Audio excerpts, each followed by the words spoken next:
Hey guys, welcome back to the NestJS React Native Facebook Messenger clone. In this video, we're going to be setting up authentication in React Native on the front end. So in the previous videos, we've set up the back end for our authentication. So we've got the sign up page or the register page, and then we've also got the login page. And what that's doing is it's saving our username credentials in a database. It's hashing the password. It's storing it in there securely. And then when we sign in, if our credentials match, we get the JSON Web Token.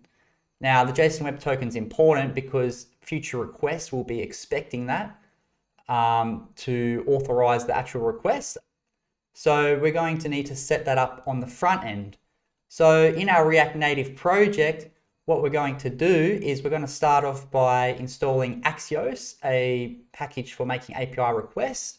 We're going to put an interceptor on it so that when we log in, we can intercept future requests and attach the JSON Web Token in the headers so that when we send API requests to the backend, we can authorize those requests and either receive back the data in the JSON payload if we're authenticated or return some sort of forbidden error message. So we're going to use React Query. React Query is a really nice way and a modern way to manage state in your application. In contrast to things in the past, such as Redux Toolkit, all of those things, I think there's a little bit too much boilerplate in those types of state management systems. And React Query, it really simplifies it. You can just make a simple hook and make an API request using Axios, for example. And then we can actually manage our state throughout our application like that in conjunction with something like use context. So we're going to set up the login and authentication pages or the screens on our mobile devices for iOS and Android.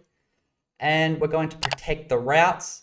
So basically you're going to see the sign-in page or the login page, and only when you're authenticated will you go back to the main dashboard where you can chat or talk to people or all of those sorts of functionalities, like calling people and stuff like that. So we're going to start off by making the UI, then we're going to hook up the Axios Intercepts, and then we're going to have our React Query use the API calls. And we're of course going to protect our pages. So if that sounds interesting, please check out this video and let's get into it. Cheers.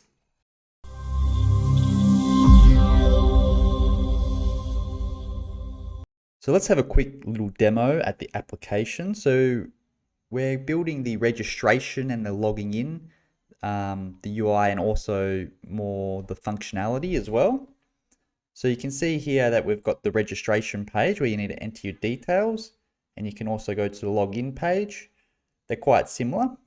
And just to demonstrate the functionality here, if you go to the registration page and then you type in a first name, let's say Larry Smith, and then we come up with an email, larry@gmail.com, and then we give it a password.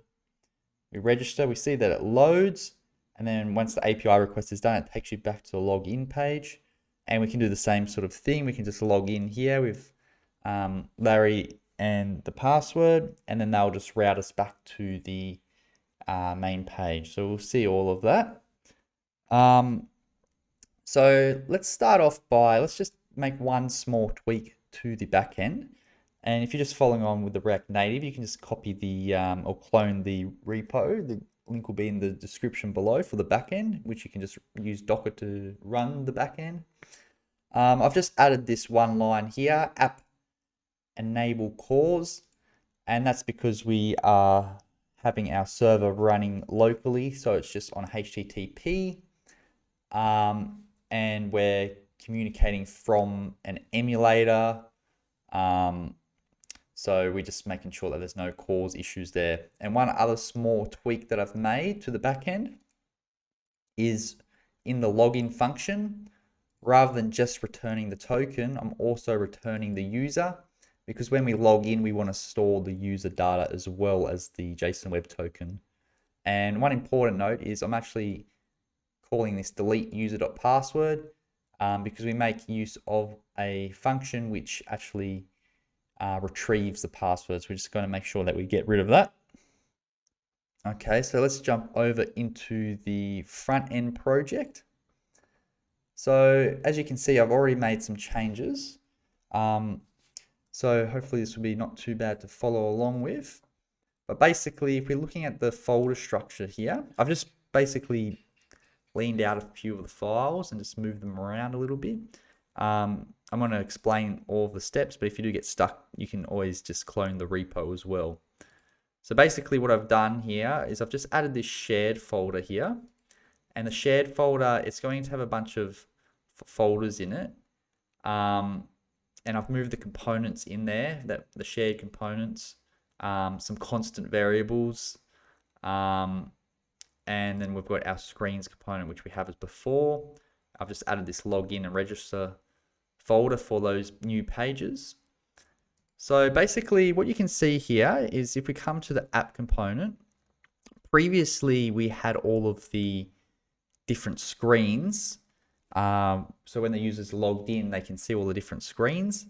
You know, we're adding more and more routes and it's getting a little messy. So I thought I'd lean this file out a little bit and actually just make a screens component. So if I just, let's see here.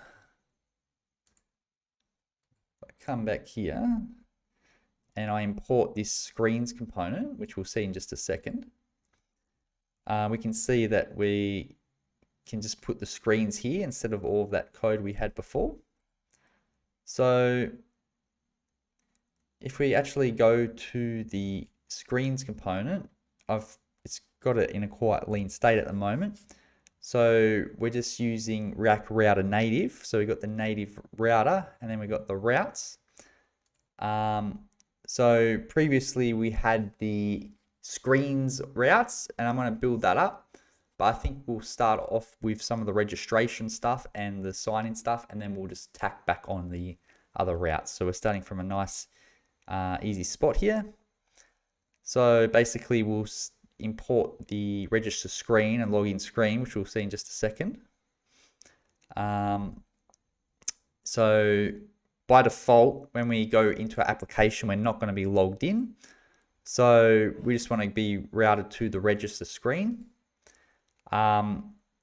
So I'm also going to have it another path to /register, and that's just when you click on the button back and forth between things, or perhaps you sign out, just makes it easier to route there.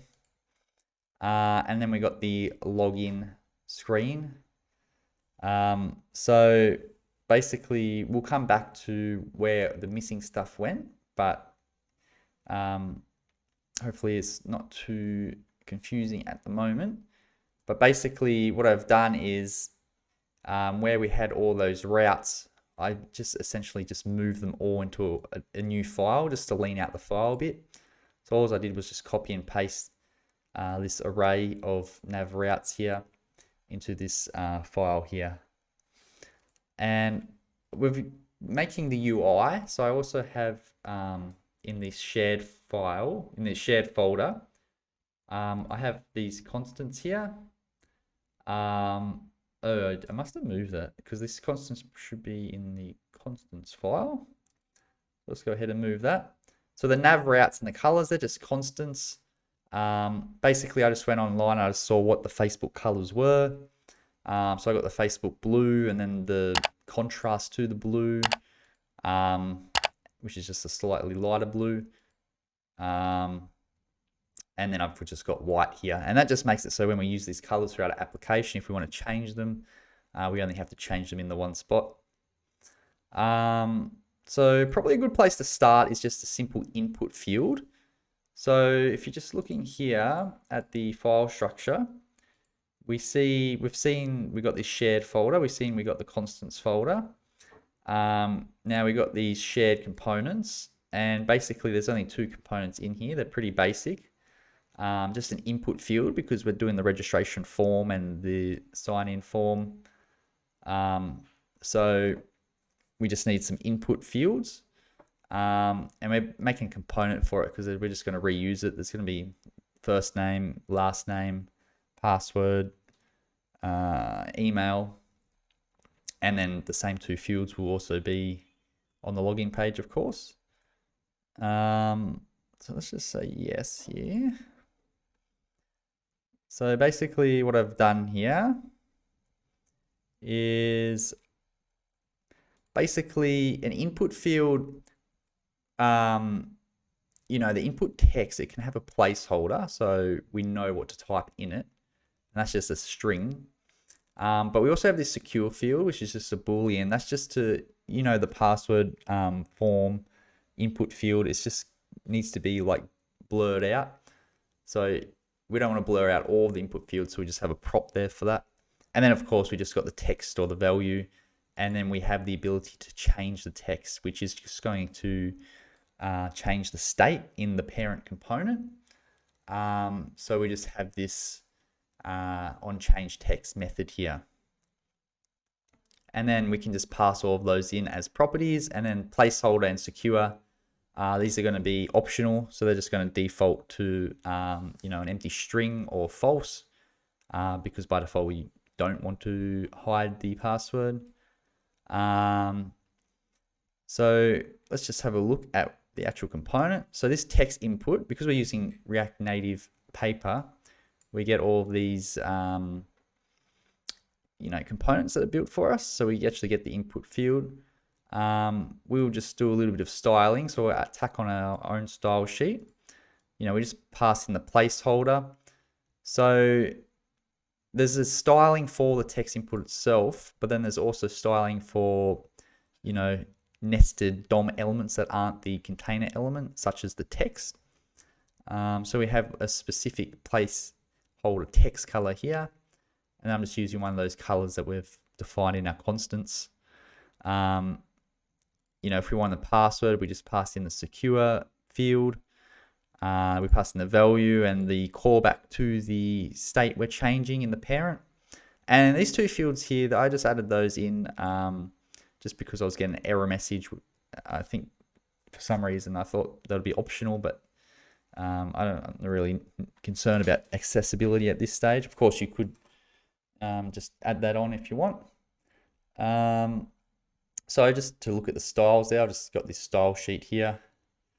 All it is just the background color of the text input is just going to be white, and we want the width to take up 100% there.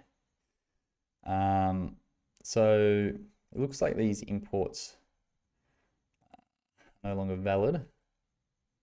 So let me just re-import them, I suppose. Okay. Let's grab these in here.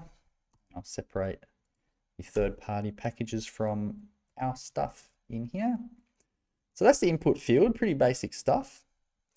So we can use that input field. It's going to be one of the main components we use on our actual form. So let's start with the registration form. So right now I've just got a very basic component here. It's just not created just yet. We call it register screen. I'm going to call my screens ending in the word screen just to differentiate between the screen and the component. It is organized in the folders as well, but just so there's no confusion at all. So right now, all I've got is just a view. It's got a styles container, which I'll add on later in a second. But basically what we want to do is,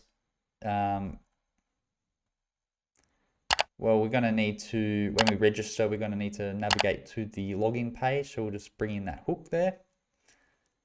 And we're going to have 4 fields. So I'm going to have 4 state fields: first name, last name, email, and password.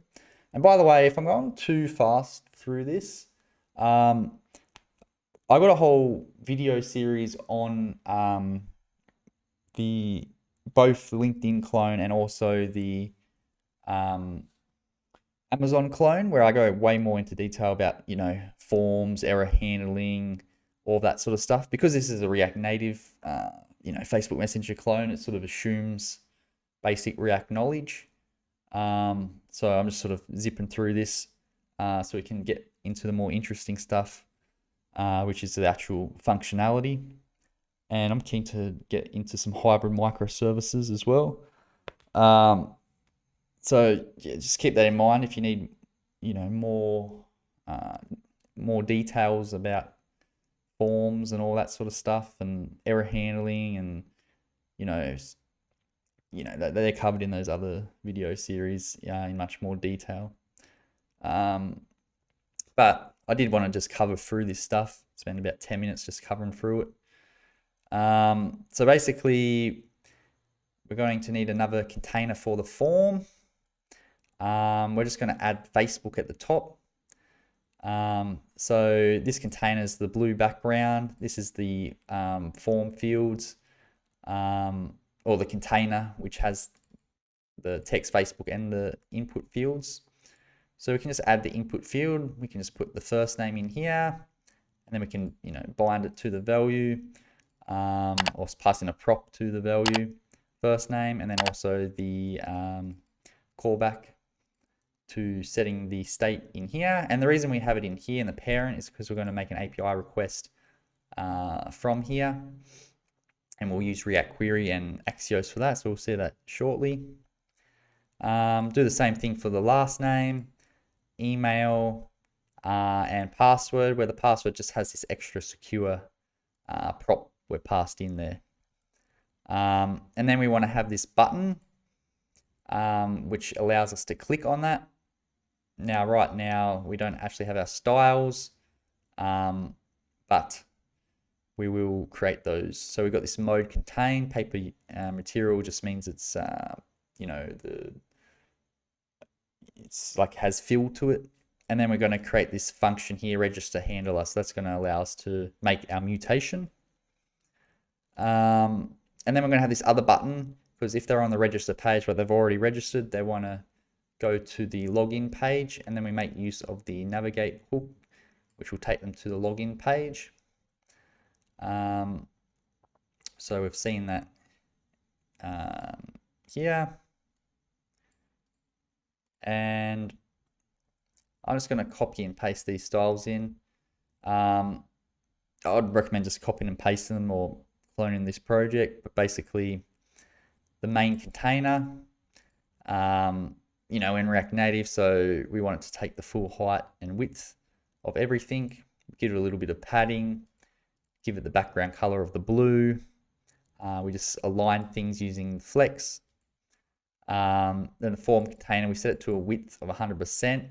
That allows us to have the button go 100%, so it takes the full width of the page. And then we just have some CSS for the font size and other properties of the text for the Facebook logo there. Register button, and, you know, register button text. You have to sort of do that separately, just because, again, the styling for the button, the text isn't the parent DOM element, so we can only access the parent DOM element through this. So that's the styling of the actual button or the view itself, but to style the text, so to change it, we need to just add that in there. And then we do a similar sort of thing. We just add a bit of padding and change the font size and stuff for the sign up button.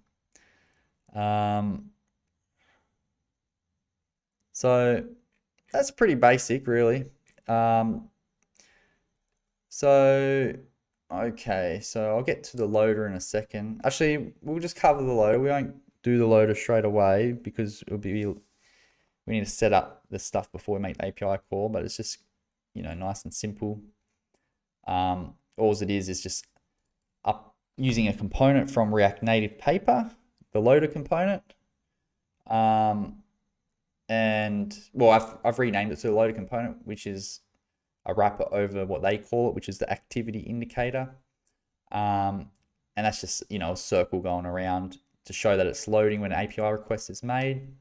One sort of odd thing is they have this MD2 colors, which you need to type in your colors there. I'm just using the basic white, so it ended up being pretty trivial. But I'm going to use this in a few places. So rather than type in this thing with these imports in each of the pages, I thought I'll just have this wrapper for the loader. So yeah, so I guess we're doing the same sort of thing for the login page. The login page is essentially the same thing as the register page. So all this is going to look pretty much the exact same. So we're going to need the navigate function. We're going to need the email and password state fields. We'll make use of this function later on. So when you log in, or when you register or log in, it resets the fields back to blank. Again, I haven't bothered too much with any error handling other than just making sure that they're empty. So if you do want to go into error handling, check out I think the Amazon clone is the closest to that because that's the React thing. But yeah. So same sort of structure here. You got the form container, the Facebook text, the 2 input fields for the email and the password, the button to go to the register, to actually log in.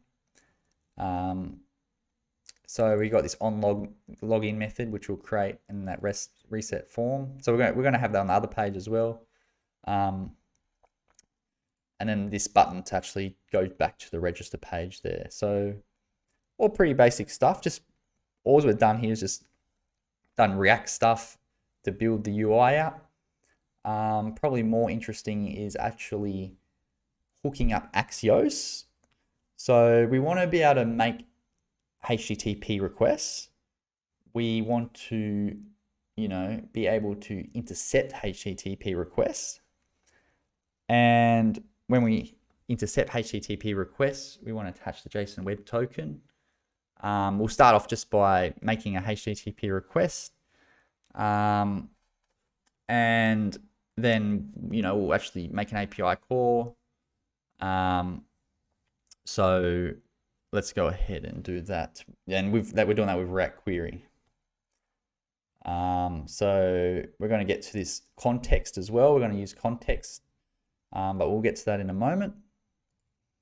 So basically our API requests, we've already set the back end, so we're going to need some models. So let's just go ahead and define those. So we have an interface for the user details. So that's just the ID, first name, last name, and email. And they're all strings except the ID, which is a number.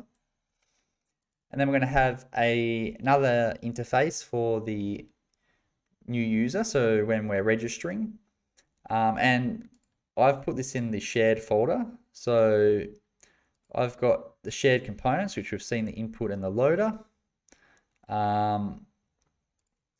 We've seen the constants, the nav, routes and colors. Why did that move again? I'm just looking at colors here. Why? I'm not sure why that happened. Maybe I clicked some button or something. Update imports for colors. Yes. Okay, thought I've already done that. I got this request thing, which is going to be our Axios request. So we'll take a look at that in just a sec. Input, I think we can just save and close now, just so you can get it out of these files up the top here. So yeah, anyway, back to the folder structure. So that just means that in our source folder, in the shared folder, I've also created this auth folder. So I'm going to have three different folders in the auth folder. So the models, which represent, the API calls, either the request or the response. You could actually further separate that if you wanted to. I got the request, which is going to be the API requests, or the Axios requests. And then I actually got this, and that's specific for the auth, so the the login API calls, register calls. Then I've got this request thing, which is the Axios setup. And then I've got this context. So if you probably should be familiar with context, but if you're not, it's just a way to manage state. And React Query and context, that combination is really nice. It's a lot less boilerplate than Redux. So yeah, I'm a bit of a fan of that one. So we'll get into that.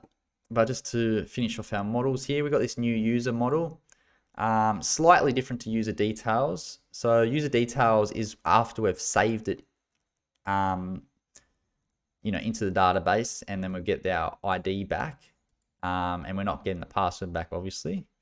But when we're signing up,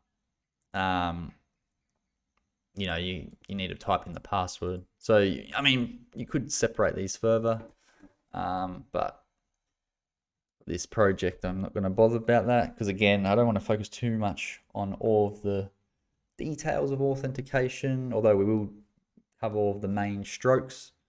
But I didn't want to go too much into the finer details because I've already got content on my YouTube channel about that.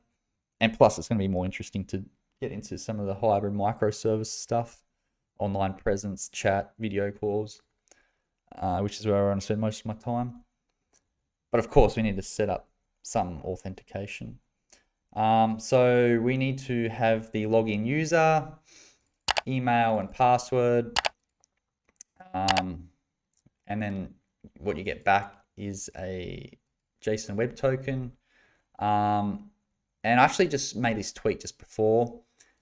We get the credentials back, which we get the token, but in addition to the token, we get the user details with these properties, because when we sign in, we want to save those because, we're going to need access to the user all throughout our application, because we're going to make API requests for chats, for instance, which need to be based on the ID of the user, all these sorts of things. We need to validate that, all that sort of stuff. But yeah, that's pretty much the models. And that should be pretty similar to what the back end looks like. So hopefully there's no surprises there. So let's actually get into the Axios request. So just to look at this, where this is in the folder structure, pretty much talked about everything except context and requests. But this base request here, this is in the base of shared here. So let's have a look. So we're just firstly importing Axios. So you don't actually need to know what Axios is.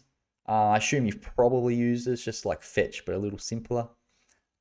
Just to make API calls. I think by default, it's just a little easier because you don't have to explicitly pass it to JSON. But basically on the Axios object or whatever, it's going to have these methods. So get, post, put, delete. You have to rename delete. So you can just do :del because delete's a keyword in JavaScript. So we saw it before when we were deleting the password, for example. So we can just destructure those and we can export those directly. So then rather than typing Axios.get on every request, we can just type in get or post or whatever. Now there's something odd about using the emulators, and that is that the emulators, or the Android emulator in particular, doesn't like localhost. So I'm using Docker and I'm using localhost. My ports in the container, they're mapped from 5000 to port 4000. So it's okay on iOS to go localhost 4000, but the emulator on Android doesn't like it. So we need to just target that platform and have something else there. And basically what that something else is for the Android operating system. Rather than localhost 4000, we have this like 10.0.2.2. Super random, but that's just what the Android platform likes. Otherwise you'll get an error, so make sure you chuck that in there. And then this will be the beginnings of our intercepts. So basically on the Axios interceptors, all of our requests that we make here on in, basically, well, the first thing is we want to have the content type application JSON, because everything we're sending in this application is going to be in JSON. So we can just sort of tack that in there. And if we get an error, we just reject the error. So I actually just copied this from the Axios documentation. So I just copied this here. So basically what we want to do though is when we have our token, well, I mean, firstly, we need to log in, right? So when we log in, we're making a post request to our server. And then if we log in successfully, we get the JSON web token. And then what we want to happen is when we make any other requests after that, so we make a get request or a post request or a put request, like for example, post request to post a message, or get request to receive a message from somebody. We need to make sure that they're authenticated, right? So we can attach the JSON web token in this header here. But we'll get to that. So basically that's what we'll just have there for now. And then we'll just add that other header in here in a sec. So what's this here? Request. Oh, so that's going to happen for every request. And then for our actual authentication request in particular, we've got this index file and requests here. We can just go ahead and, well, firstly I've got these get users here. I don't know if we'll actually use these or not. This was just this, generic API call that just gets all the users. Probably we won't use that. It's just handy to have a nice get request that we can just simply use just to check things work when we've got authentication stuff. So don't want to do it. I think when you're setting it up, it's like intercepts and all that sort of stuff. It's easier just to start with something basic here. So this is Axios, and I got this get method, which if you've seen Axios.get, we just exported get, so we don't have to do that. Then the type we're getting back is just the user details array. I don't know if I covered this. Oh, I did actually. Yeah, so the base URL is that or that. And then the particular route that we want to go to is /auth to get all of them. I mean, it's probably not the most descriptive, but this whole thing's just a dummy thing anyway. So you just use a sync and a wait for that. By default, Axios gives like data, so I just rename that to users. You don't really have to do that, just to make it more readable, because that is what we're getting, users. So the register method, this is the first real method we're using here. We're passing in the new user. So first name, last name, email, password into our asynchronous arrow function here. We'll get back a user, which is just a singular user details for the post request. And we're hitting the auth/register endpoint. And then we've got this new user URL object that it's expecting. So that's, and then we'll just return the user. So that's the actual API call itself. So I'm just thinking, maybe this isn't user details. Let's see here, because I just made some tweaks to it. Oh, that's the login method, not the register method. Okay, all's good. And then I think we just got one last method here, which is just the login method here. Similar sort of thing, post request, but then we get the credentials, and then those credentials will have the token and the user as we made before. So that's all nice. Let's just close this for now. So I suppose we should talk about context. And then we can talk a little bit about React Query.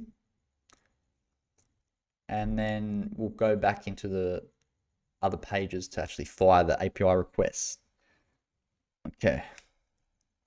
So what we want to do is in our app, we want all of our pages to know or have information about the user and the JSON Web Token.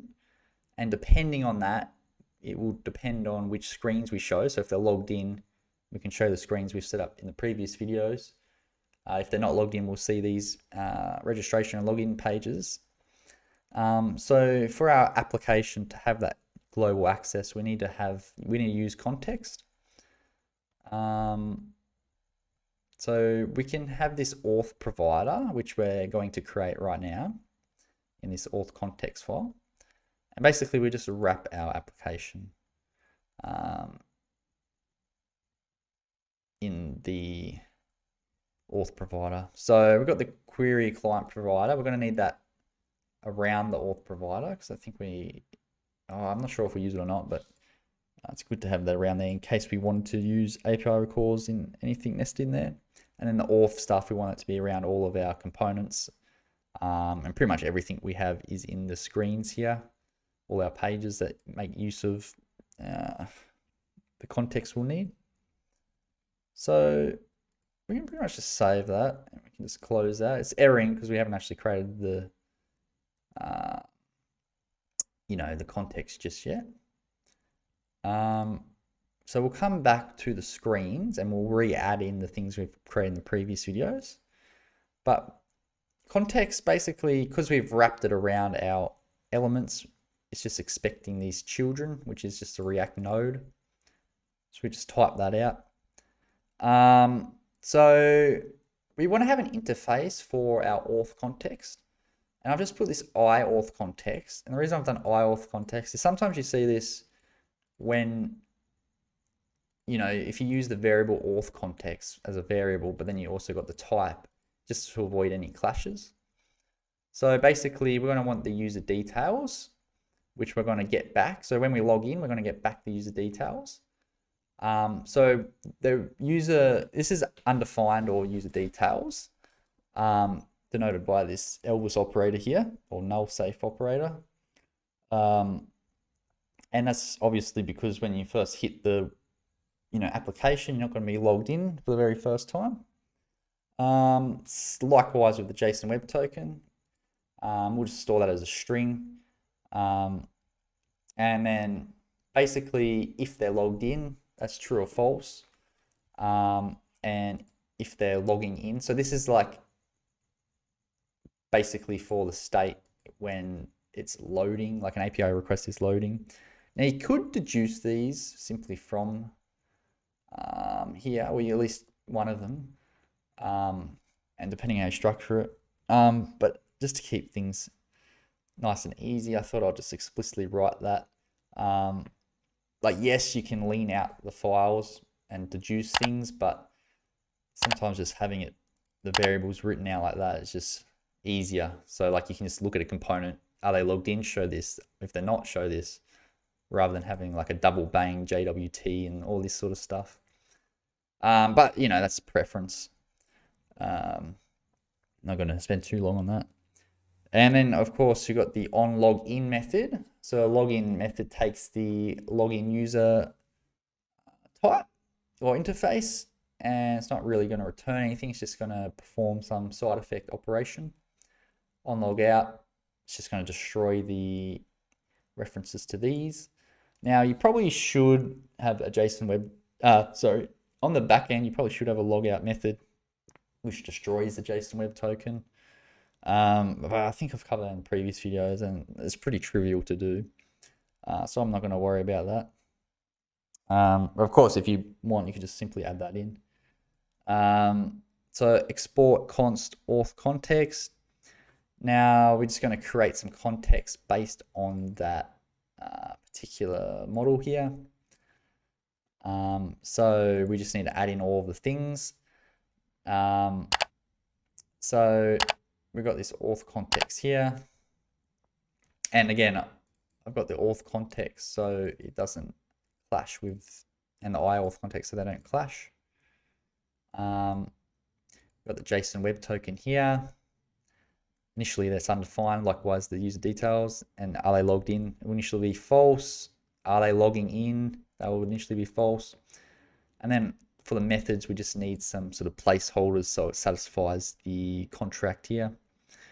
Now, what we can do is we have state, and when this state changes, it'll be accessible all throughout our application. So essentially, you just copy the same stuff here, except you have like a set function as well. So that's just going to be undefined by default for set user details, JSON web token. Now that's going to be a Boolean for if they're logged in or if they're logging in. Oh, this is like a first look at React Query if you haven't seen React Query before. Now there's two things with React Query. There's get query, use query, I think it is, and use mutation. So use query is for get requests, and in get requests, and everything else is basically a mutation. So, I mean, it makes sense.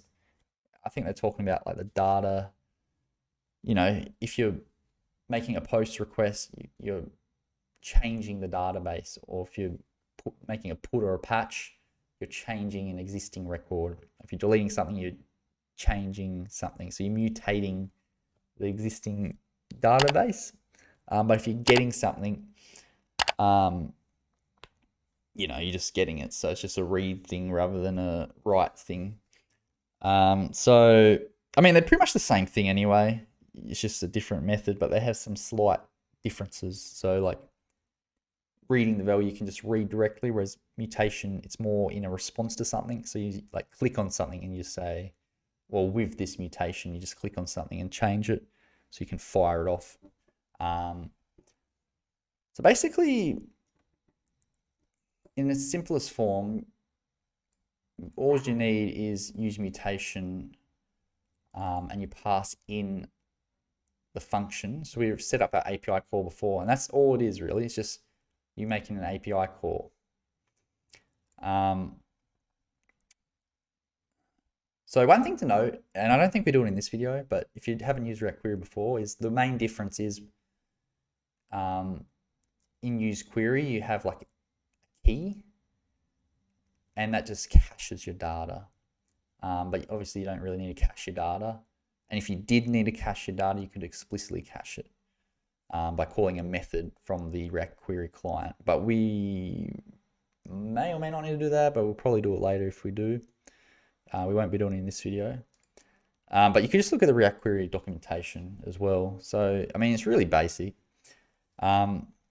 So basically, it's just like making an API request, and optionally you can cache that data, and then you can do stuff after it. You can also have, if something errors, you could also handle it on error, and then you just have like a regular callback function. So basically what I'm doing here is, well, if they log in and there's a success, we know we're getting credentials back from the API call. So with those credentials, you can set the user details and the JSON web token. And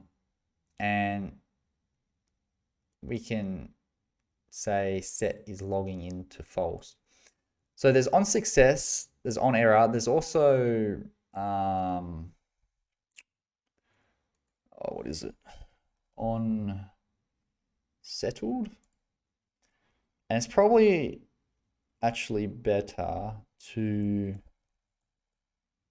I'll come back to this because I'll need to undo my other code. But basically, if it errors, you want it to stop loading, so it'd probably be better if we just chuck that in there. But yeah. So basically, we have this login handler.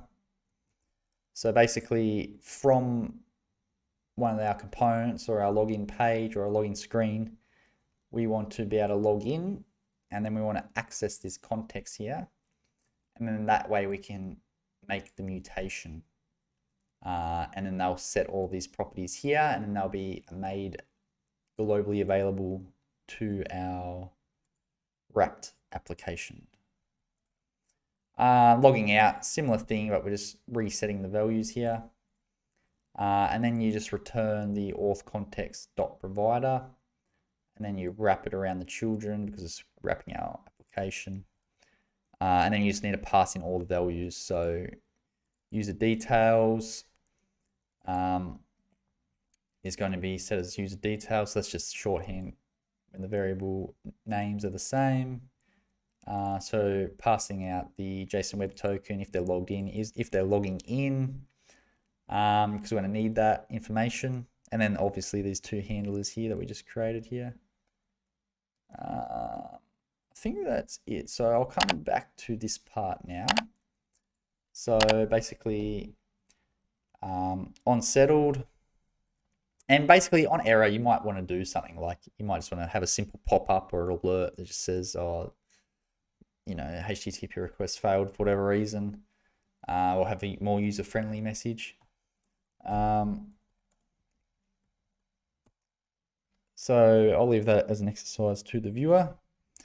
I'm just going to set this in on settled because it is possible that it errors. Now, our application won't gracefully handle it, but at least it won't be in a state where it completely breaks.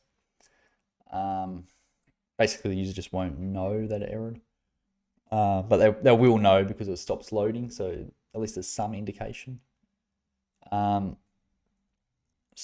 yeah, unsettled happens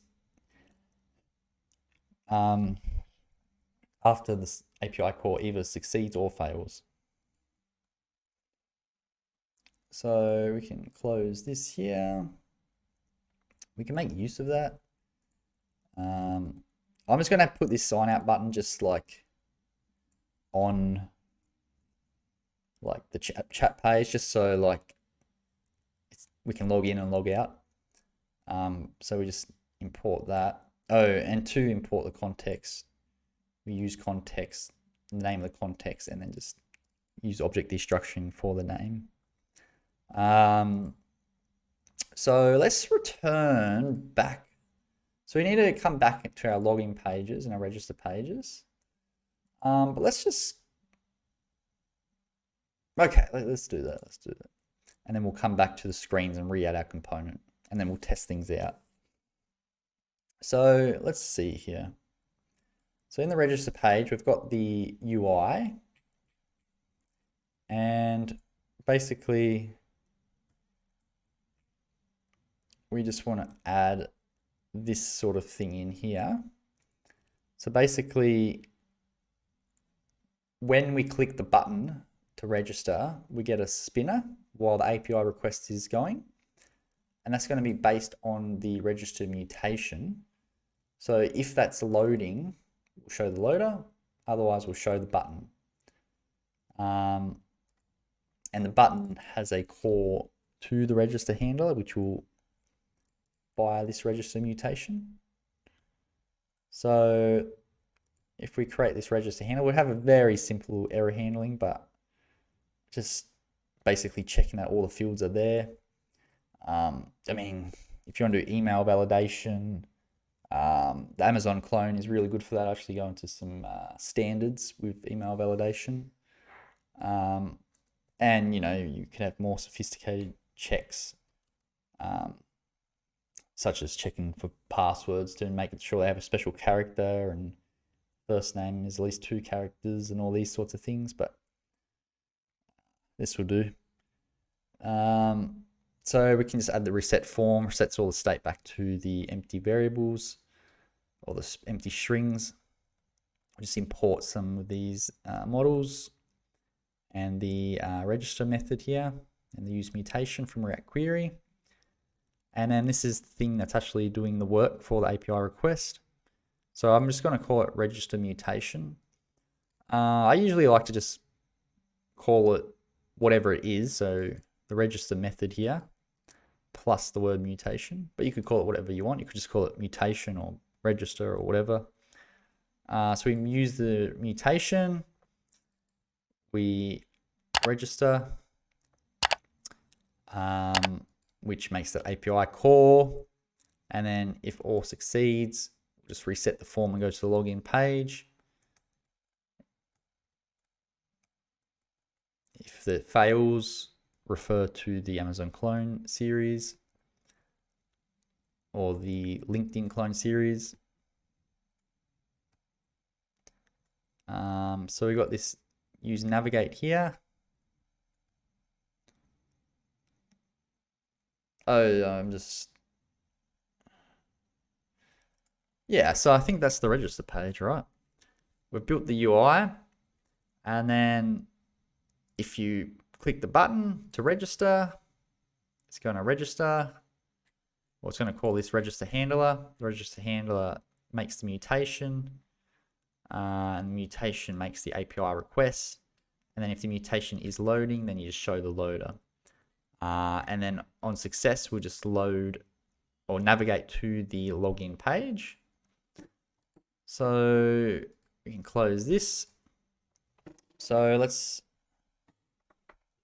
do the similar thing over here. Now the login page, the actual method is coming from context. And again, that's because we want access to those variables in other places. So the user details, the JSON web token, we need that access.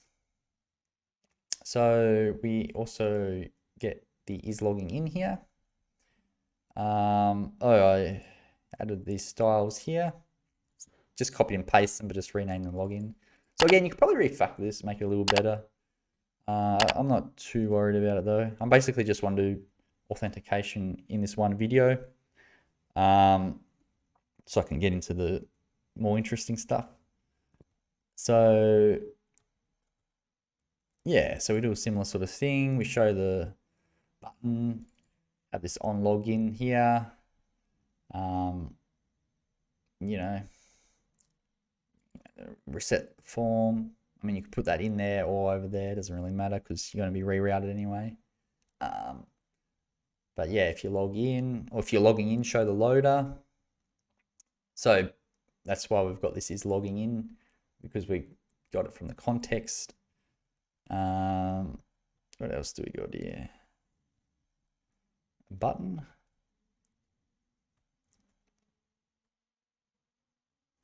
Oh, I think that's it.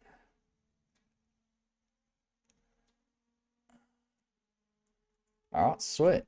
So we've got the login page. So all we've got to do now is add back in some of this other stuff. So use context, use state, get the bottom navigation stuff. We've seen all this stuff before. Get the chat screen in. So we get the render scene. So basically we've seen all this stuff. This was in the app, but now we're in the index file here. Get the nav routes. We've got them as constants now just to lean this file out a little bit. So we can just say routes, nav routes, rather than having that massive object there. We've got the index. So we got the auth context, chat screen. So we need to tell if they're logged in, and if they're, depending on if they're logged in or not, will depend on if we're showing, you know, these logged in routes or these routes. Now, one thing to note is, now there's probably better ways to handle this, but I didn't want to spend too much time going through the React Native, React Router documentation. But we're actually going to be on the login page. So basically, when you log in, you're still going to be on that route. And basically, if you're on that route, but you're signed in, you basically want to just be on the home page. So I've sort of duplicated this twice. I know like in other router packages, you can do something like this, where you pass in the two routes. But I didn't want to spend too much time looking at that because it's probably like, I mean, it probably needs to be restructured a little bit. But again, there's more interesting stuff to do here. And I've set this up better in the Amazon clone series. So check that out if you want to. If anything doesn't feel complete, check out the Amazon clone series because it's just although we're not using React Native, it's all the same stuff in React, Web React. So yeah, so let's just undo a few things here. And then obviously we want the chat page to be protected as well.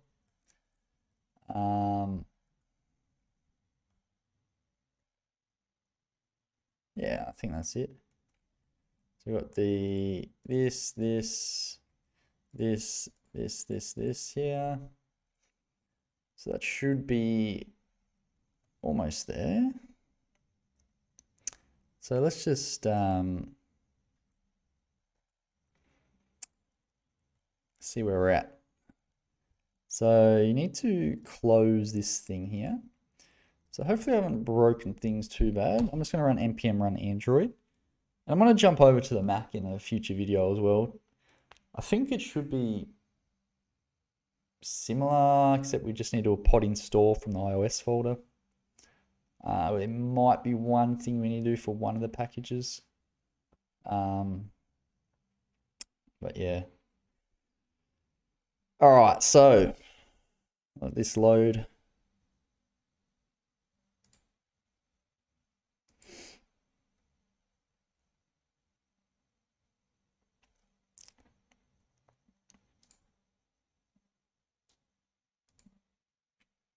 Did it load? I don't know.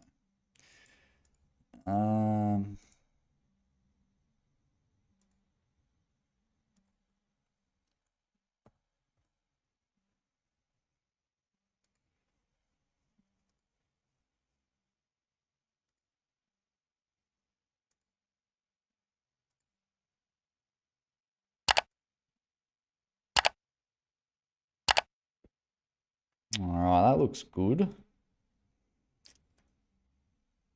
So let's type something in. So what's the name? Sam Smith. So we're going to have sam@gmail.com. Type in a password here. Register. So we saw that login. We can click back between here. Let's see if this works. sam@gmail.com. Password. Okay, so you saw that load for a second, and then it came back over here. So now we're in our application. And of course we can go here and we can go back. So the first time you're on the login page, but when you go here and go back, you're back over into the slash page. I mean, better ways to handle that. Definitely better ways to handle that, but I don't care too much for this application. So yeah, I mean, we can see that we've got into our application now. We can sign out, and then it takes us back to this register page, and then we can just come back here and try sign in again.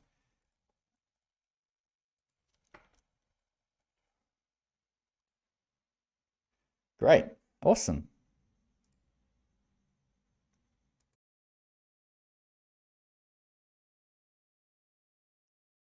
So the final thing I'm going to do here is I'm going to add the intercept. So basically what I've got here is I am changing the configuration to use a function, get config with headers. So we saw this header before. So this function is just going to take this config, and if you hover over it, you can see that type there, which I've just imported here. And then I'm just going to, add the headers. Now you may or may not want to just mutate things like this, but we're going to be just using the mutated value. But we will end up returning the value anyway. It doesn't really matter in this case. That's more important in using hooks, I suppose. But it's just depending on your preference. Maybe you want to be consistent throughout your app. But here, I'm just going to use the config headers. So as before, our application or our content type is going to be JSON. And then I've also got this function here, retrieve config credentials. If you take a look at the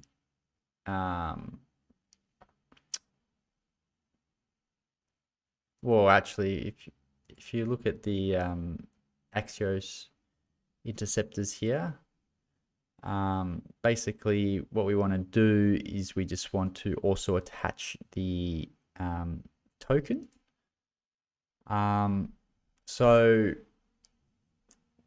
we aren't in React. We're actually in just a regular TypeScript file.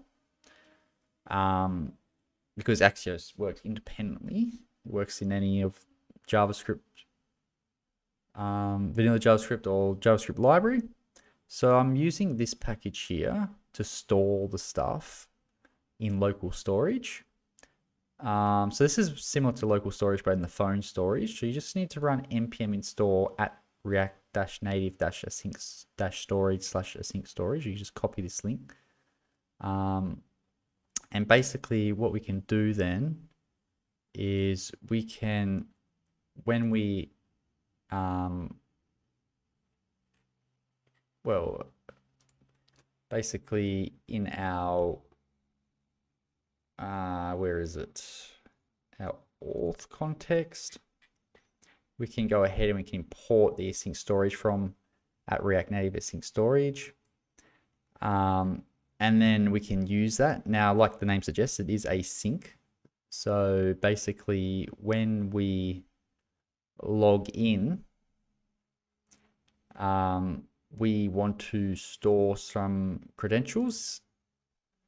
So I've created this store credentials function here.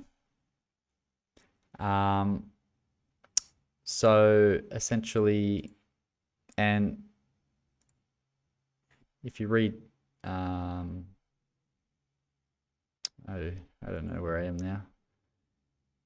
Well, I was reading the documentation before I came to this community edition, and basically it had this like partial function here, so I just copied that.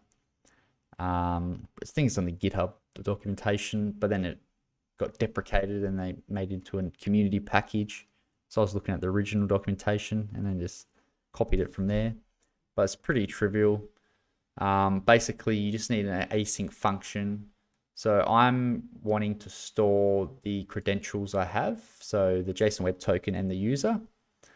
So I just have this try catch block. So basically, you can see when we're using this function here. So when you log in, if it's successful, we'll store the credentials. And we can store the credentials by accessing the sync storage, setting the item with the key credentials, and then stringifying our credentials object. If an error happens, we just console log it. So with that, we want to retrieve the stored credentials. So basically what's happening here is Axios Intercept stuff is basically, well, I mean, it's all really here. We have these Axios Interceptors requests, and then every request, it's going to, you know, do this thing here. So it's going to check and apply, in this case, the headers. So we want all of them to have this, so that's fine. And then if we have a JSON Web Token from local storage, then we can apply that. So we just have this function here where we pass in the config option. And basically, if we have that credentials in the local storage or sync storage, you know, we can await that, get those credentials, and if they're not null, that means they've set. And our credentials are of the credentials type, so we can just use JSON.parse to pass our stringified JSON object and then pass it to a credentials type, or cast it, and we can destruct that because it's going to have the token and the user stuff. So we just need the token here. And then we have these headers, these authorization headers. And we're just using a bearer token. So we're just having bearer prefix before the actual web JSON token. And then we can just console log things out. So to test this actually works, what I've done is I've actually done a get query or use query. So we saw mutation first in React Query, and now we're looking at use query. And recall that the presence query is protected. So basically what I want to do here is now in the use mutation, we just had this API request in another function, but this is just like a temporary thing on the chat page, which we can access once we're logged in. We can just go ahead and make a GET request to the presence API endpoint. And then we can just simply return that. I think just before I had a console log here, 1 and 5. So basically what I've done here is I've just logged in and I'm in the debugger mode. You can press Control M for that. So basically if I come to my debugger, I can see that I actually get this one hello world back, and that's a protected resource, which means our intercept, our JSON web token has been attached, and we have successfully set up our authentication in React Native. So thanks so much for checking out this video, guys. In the next video, we're going to get into some hybrid microservice stuff, so it's going to get even more interesting. I really wanted to just set this up. Obviously, there's more that can be done with error handling, and you know, there's some things that could be refactored and all that sort of stuff. But you know, this is an enterprise grade project, and I want to just focus on more interesting things like the hybrid microservices, like the online presence, like the chat, like the video calls, all that really cool stuff. And we're going to get into that stuff in the next video. So now we're all set up. It's going to be really exciting from here. So please subscribe to my YouTube channel and stay tuned for that one. And I'll see you in the next video.